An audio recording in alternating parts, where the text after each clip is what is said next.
Hocam evet, operatör doktor Ferruh Yılmaz bizimle, kulak burun boğaz uzmanı.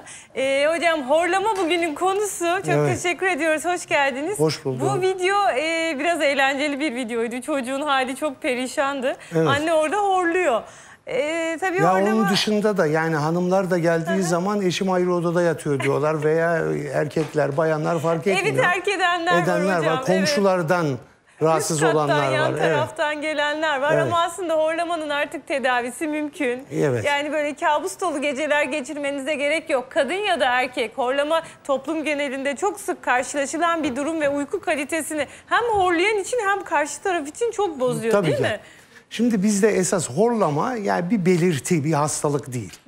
Ya horlama bizdeki tıptaki karşılığı ağız solunumu. Ağız solunumu. Yani insanlar burnundan rahat nefes alamadıkları zaman ki bu 3-4 nedenle oluyor. Birisi burnunda kemik eğriliği varsa onun belirtisi şu: eğer insanlar burnunun tek tarafı tıkanıyorsa mutlaka kemik eğriliği vardır. Arada biri tıkanıp biri açılıyorsa o zaman burun etleri şişiyordur. Onun dışında horlama çok daha fazla alerjiye bağlı ki şu anda çağın hastalığı bu. 100 kişide 50-60 kişide alerji var. Burun etleri şişiyor, alerjiye bağlı, genize akıntı oluyor. Bize kimse burun tıkanıklığıyla gelmiyor. Burada bir şey yapışıyor, yapıyorum, bir türlü atamıyorum veya sık hapşırıyorum veya burnum kaşınıyor diyor. O zaman anlayın ki burunda bir sorunu var. Şimdi burnundan devamlı akıntı geliyor, arkada takılma yapıyor. O zaman horlamanın şekli genizden sıvının sallanma sesi diye bir horlama. Eğer akıntı yoksa o zaman sadece küçük dil sallanıyor diye horluyor. Daha kuru gibi o. Evet, yani horlama böyle.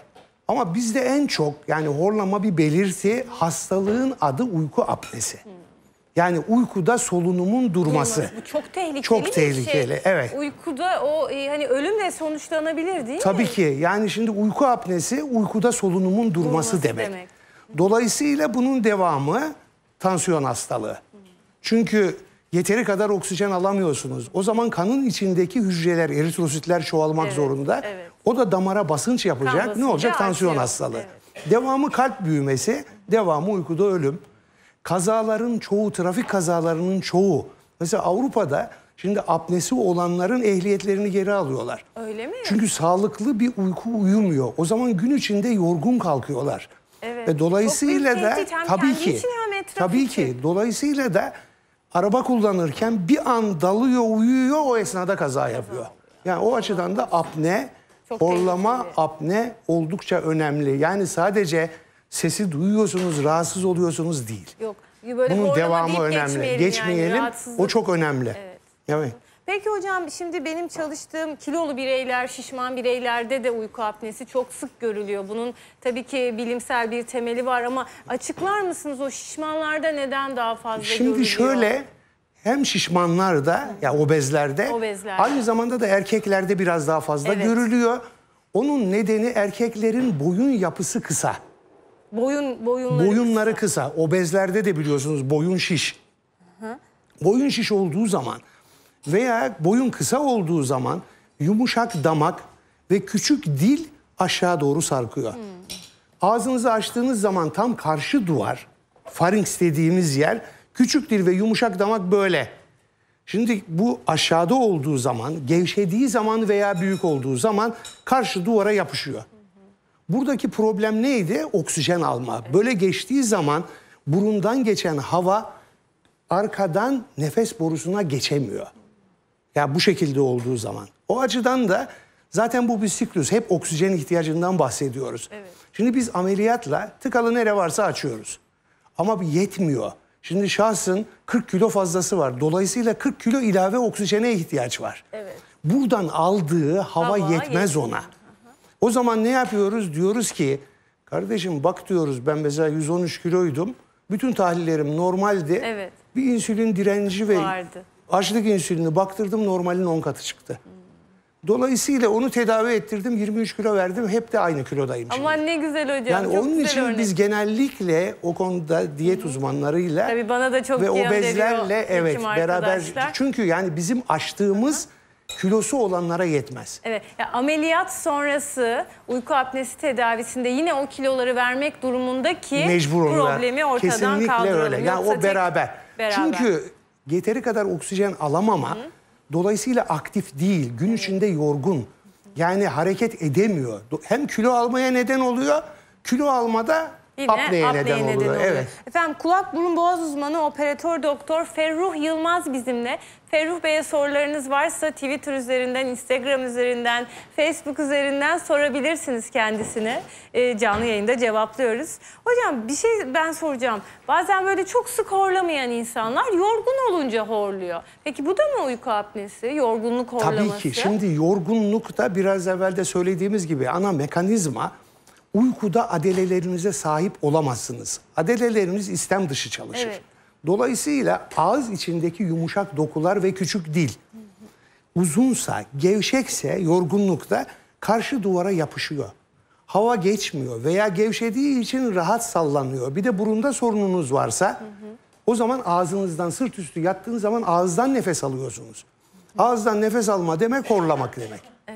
O zaman sıcak havalar bunu etkiler mi? Yani her şey. Yani Her şey. o, Çünkü yani, dediniz ya evet. o hani işte hem kaslar için hem de vücuttaki diğer bu damar basıncı ile ilgili yorgunluk, çünkü hem sıcak havada daha fazla tetiklenen bir şey. Susuz kaldığımız zaman da vücudumuzda Tabii bütün ki. sistemler Ama yani farklı. buradaki ana mekanizma bir defa nefes alınan organ. Burun. Evet. Çok önemli bir organ burun. Hava almanız lazım, oksijen almanız lazım. Yani şimdi eskiden çok zordu bu. Yani ameliyat yapıyorduk, burundaki kemik eğriliği ameliyatlarının adı deviyasyon ameliyatları. Septoplasti diğer adı. Bunlar çok zordu. Onun nedeni buruna bu kadar bez koyuyorduk. Tamamen burnunu kapatıyorduk. Evet, o ameliyatlarda. 2 gün hava alamıyordu. Bir de onları çıkartırken çek Allah çek çok rahatsız oluyordu. Çok. Ben size onlarla ilgili şimdi kullandığımız tamponları getirdim. Evet, görelim onları hocam. Yani şimdi mesela bu silikon bu. Çok hafif. Ya o 1 metre bezin bir de kanla ıslandığını düşünürseniz Duygu olarak çok kötü bir korkunç duyguydu bir ağırlık o. ve çok zordu. Evet, Burun yok ameliyatı onlar olanlar derdi Allah bir daha mı ameliyat olmak falan derlerdi. Şimdi o kalktı. Şimdi bunlar silikon. Dikkat ederseniz bunu böyle koyuyoruz. Bunun şöyle bir yanında bir boru var. Ameliyatlıyken bu yandaki borudan da insanlar nefes alıyorlar. Hem çok hafif hem nefes almayı kolaylaştırıyorlar. Bir tampon şekli bu. Bu 2 gün kalıyor. Bu burnundayken hastalar rahat. Bütün aktivitelerini yapabilirler. Gezerler, dolaşabilirler, banyo yapabilirler, yerler içerler. Bununla her şey serbest. Hiç hayat konforunu etkilememiş Hiç etkilemiyor. oluyorsunuz. Ya bunu koyuyoruz ya da bu gördüğünüzde bakın bu da sünger. İçinde boru var. Bu da yine yumuşak mı ameliyatlıyken tabii ki. Evet. Yani bu da çok şey. Evet. Bunun içinde de boru var. Dolayısıyla da ameliyatlıyken buradan yine nefes alıyorsunuz. 1 metre bezin yerine bu koyuluyor. Bunu yani, nereye koyuyorsunuz? Burnun içine. Burnun içine, 2 taraflı. Eskiden bu kadar bez sığıyordu bir deliğe. Siz burnun ucundaki deliği görmeyin. Arkaya doğru bayağı geniş orası. Evet. Biliyorum, metrelerce insanlar Evet. tam da dediğinizi söylüyor. Aha. Bir daha burun ameliyatı mı asla, ama o artık ama eskide şimdi, kaldı. yani hiç kimse şikayetçi değil. Bir de bu ameliyatları uyutarak yapıyoruz. Ya bir de çok iyi yapıyoruz. Yani bir 15 dakikada falan yapıyoruz ameliyatları. 2-3 saat sonra evine gönderiyoruz. 2 gün sonra geliyor bu plastiği alıyoruz. Yani oldukça kolay ama çok faydalı bir ameliyat. Bu kemikle ilgili olana. Bu deviyasyonla ilgili. Deviyasyon. Evet. Bir de konka hipertrofisi diyoruz, bir burun etlerinin şişmesi. Çok yaygın görülen bir şey. Evet. Bu alerjiye bağlı oluyor. Bunun ameliyatını 3 dakikada yapıyoruz. 3 Uyutmadan dakikada. yapıyoruz. Diş dolgusundan çok daha kolay bir ameliyat. Ne yapıyorsunuz 3 Burundaki dakikada? etleri belli frekanslarda lazerle veya radyo dalgalarıyla yakıyoruz. Dolayısıyla burundaki şiş olan kısım belli süre sonra kabuklanarak düşüyor. Peki bir daha olmaz mı? O düşen kısım olmuyor. Geride kalan kısım da büzüşüyor, nedbe dokusu oluşuyor. Bir daha alerjiye bağlı maddelerle gördüğü zaman yeteri kadar şişemiyor artık. O açıdan da nefes alıyorsunuz. Bunu lokal anesteziyle yapıyoruz. Diş dolgusu gibi bir şey. Hastanede 1 saat yatırıyoruz. Burnuna bu tamponları da koymuyoruz. Şu kadar bir bez koyuyoruz. 1 saat sonra alıp gönderiyoruz. Normal devam ediyor. Evet, çok konforlu, çok rahat ediyorlar ve gerçekte de diş dolgusunun çok daha kolayı bir müdahale. Yani burunu açmak. Öncelikli yaptığımız iş Burunu açmak. Alerjinin ameliyatı yok. Alerjinin tedavisi var. Toz, deterjan, çamaşır suyu, Onlardan parfüm, zaten boya, koku uzak duracak. Bir de onunla ilgili tıbbi tedavi yapıyoruz. Onun hala yapılacak başka bir önlemi yok. Evet. Şimdi kemikle ilgili olanı anladık. Yeni aparatlar var. Kolay. Alerjiyle ilgili olan İlaç tamam. veriyoruz Ama orada. uyku apnesiyle olan ameliyatı bir daha anlatalım. Çünkü bir soru geldi. Turan Bey diyor ki eşimde ve bende horlama var. Doktor Bey'e nasıl ulaşırım onu biz iletiriz. Horlama nasıl tedavi ediliyor? Başını kaçırmışlar programın belli ki. Horlamayı nasıl tedavi ettiğimizi horlamayı konuşalım. tedavi ediyoruz işte. Horlamada burnu açacağız. Burnu açtık. Kemik varsa kemik, et varsa et, alerji varsa tedavi, burun açıldı. Şimdi burun açılınca dolayısıyla oksijen arkaya geldi. Rahat gitti. Bundan sonraki apnedeki ve horlamadaki problem aşağıda başlıyor şimdi. Evet. Ne yapacağız? Burundan geçen havayı nefes borusuna göndermemiz lazım. Orada da yine bildiğiniz gibi, bilmiyorum bunu şeyde göstereceğiz biraz sonra herhalde. Şimdi ağzımızın içi karşı duvar, yukarıdaki duvarın adı yumuşak damak. Evet. Bu sabit. Yumuşak damağın altında küçük dil, yan tarafına doğru 2 tane perde ve bunların içinde bademcikler var. Evet. Boğaz yapımız böyle. Böyle. Şimdi biz burada tıkalı ağız içinde nere varsa açmak zorundayız. Bademcik çok iri ise ya lazerle veya radyo frekansla yakarak küçültüyoruz. Hava kolay Çünkü geçsin. yani şimdi düşünün boğazı böyle 2 tane bademcik var. Kapatın Buradan orayı. hava geçmez. Yani biz buradaki bütün problem hava geçişini sağlamak lazım. Bademcik mi var, küçült. Evet. Yumuşak damak veya perde mi gevşedi, sertleştirmek lazım. Hocam şu anki görüntüde ne var mesela? Şöyle hemen karşımızda. Şimdi bu normalde muayene ediyoruz burada bir hastayı. Kamerayla yapıyoruz. Dolayısıyla hastalar bize kendilerini gördükleri için daha çok inanıyorlar. Yani burnunda kemik mi var, burnunda et mi var, Önce ne ona olduğunu bakıyorsunuz. kamerayla bakıyoruz. Evet. Bu burun muayenesi. Bir görüntümüz daha vardı. Evet. Şimdi bakın bu sağda gördüğünüz et. Aşağıda bakın dipte böyle kemik bir çıkıntı yapmış.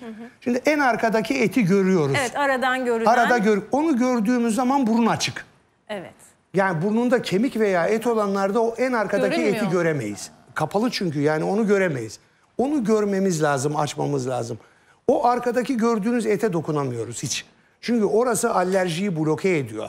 Ona dokunduğunuz an o zaman alerji blokajı burada oluyor, astım devamı. Aşağı inmiş Alerjik oluyor, astıma evet. dönüşüyor. Evet. O önemli kısım orada kalacak ama oksijenin gitmesi için de o bölgeyi açmanız Mutlaka. gerekiyor ki Öncelikle burnu, olmasın. sonra da ağız için. Hocam sorularınıza müsaade ederseniz Tabii ki, ne birkaç demek. tane sorayım. Çünkü Tabii ki. Instagram'dan çok gelmiş.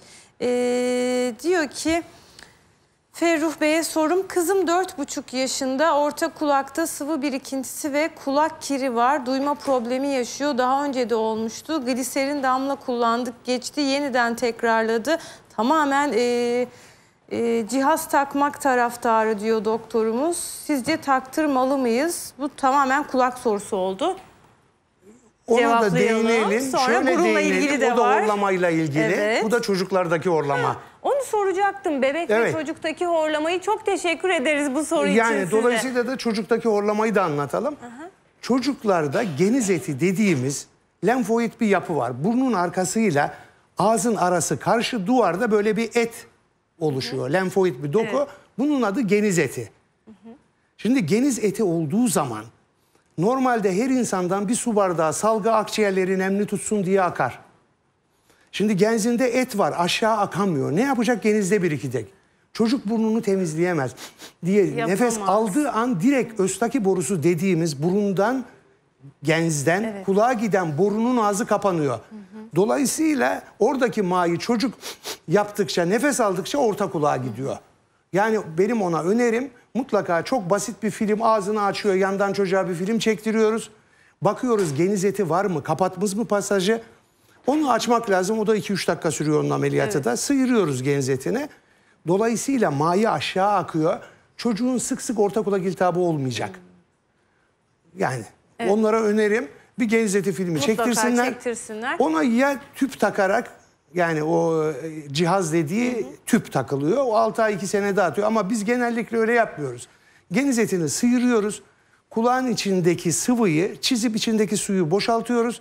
Pasaj açıldığı için artık sık sık orta kulak iltihabı olmayacaktır. Çocuk da rahatlayacak. Evet, yani bir cihaz tüp takmasına pek ihtiyacı kalmayabilir o zaman. Peki, Tarkan Bey'in bir sorusu var.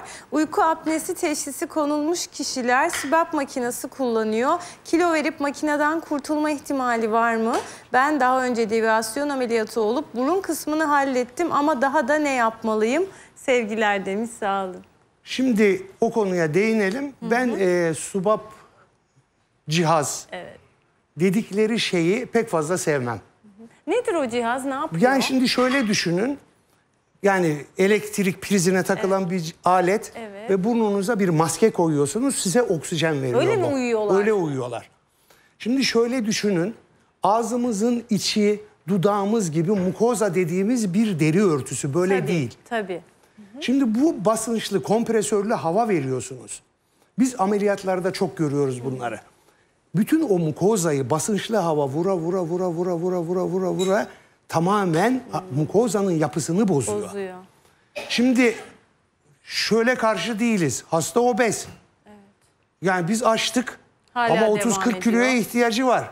Orada da diyoruz ki bu arada bunu kullan ama mutlaka şu kilonu ver, bu cihaza at. O cihazdan At. kurtul. Şimdi beyefendi burun işini hallettiyse şimdi ağzın içi kalmış. Yani ağzın içini lazerle hallediyoruz. Herhangi bir dikiş falan atmıyoruz. Küçük dil şöyle düşünün. Uzun. Karşıya yapışıyor. Bunu lazerle 30 saniye falan sürüyor ameliyatı. Dikiş falan atılmıyor. Jıt diye çiziyoruz, bitti. Tamam, o zaman Tarkan Bey için Perdeleri sertleştiriyor. 5 dakikada falan sürüyor ameliyatı. Uyutularak yapılıyor. Çözümünüz varmış. Dikiş mikiş yok. Ameliyattan 3 saat sonra ekmek dahil her şeyi yeme içmeyi serbest bırakıyoruz. Tamam hocam. Şimdi bakalım, sorulardan seçemedim. Dilara'nın babam burnundan nefes alamıyor. Kemikle ilgili sorun var. Ameliyat diyorlar ama ameliyat olmak istemiyor. Sizce ne önerirsiniz? Ameliyat olmak istemiyorsa ameliyat olsun. Ameliyat olsun. Evet. Peki, başka bir Bize, soru. ben size şöyle bir şey daha söyleyeyim. Bize çok sık sorulan şeylerden biri bu, burnumuza şu üstüne bir şeyler var. Onları takıyoruz Bir de o falan diyorlar. bantlar var, evet. Evet, o bantların faydası oluyor mu falan diyorlar. Kesinlikle oluyor. Niye oluyor? Buraya bunu gerdiriyorsunuz. Burun kanatlarını açıyorsunuz. Biraz hava girişini artırıyorsunuz. Biz de diyoruz ki onu kullanacağına gel bunu kalıcı olarak yap. Ameliyatla düzelt, bir daha da hiç unut, hiçbir şey takma. Bantlı dolaşma. Hocam, ben 2 sene önce septum deviyasyon ameliyatı oldum. Bundan sonra da hiç kontrole gitmedim. Gitmem gerekir mi? Biraz düzeldim. Tam olmamış mı? Yani öyle değil. Bunlarda alerji açısından herhangi bir şey var mı yok mu onu kontrol ettirsin. Onun için bir muayene yaptırsın. O zaman evet, bir muayeneye daha gitmeniz gerekiyor efendim. Hocam, çok teşekkür ediyorum. Size ulaşmak isteyenler var. Biz ileteceğiz mutlaka size ve soruları olanlara. Ayağınıza sağlık. Ben çok teşekkür teşekkürler ederim. verdiğiniz Faydalı bilgiler için. olabildiysek ne Kesinlikle mutlu. çok faydalı. Büyük sıkıntı çünkü bu horlama ve uyku apnesi hayati risk taşıyor. Ama çözümünün mümkün olduğunu, çok da kolay olduğunu öğrendik.